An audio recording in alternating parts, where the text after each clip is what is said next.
ખેડા જિલ્લાના નડિયાદ શહેરમાં કપડવંજ રોડ પર એસઆરપી કેમ્પ બહાર રોડ પર વેરાયેલી માટી ધૂળના ગુચ્છાઓમાં ફેરવાઈ રહી છે, જેના કારણે વાહન ચાલકો અને રાહદારીઓને ભારે હાલાકીનો સામનો કરવો પડી રહ્યો છે।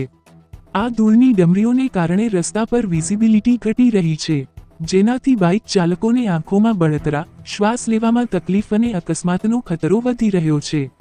સ્થાનિક લોકોના જણાવ્યા મુજબ આ વિસ્તારમાં ચાલી રહેલા બાંધકામોના કારણે માટી રોડ પર વેરાઈ રહી છે, પરંતુ તેની સફાઈ માટે કોઈ નક્કર પગલાં લેવાયા નથી। સ્થાનિકોએ રોડની નિયમિત સફાઈ અને પાણીના છંટકાવની માંગ કરી છે। જો સમયસર પગલાં નહીં લેવાય તો આ વિસ્તારમાં આરોગ્ય સમસ્યાઓ અને અકસ્માતોનું જોખમ વધી શકે છે। વધુ સમાચાર માટે જોડાયેલા રહો।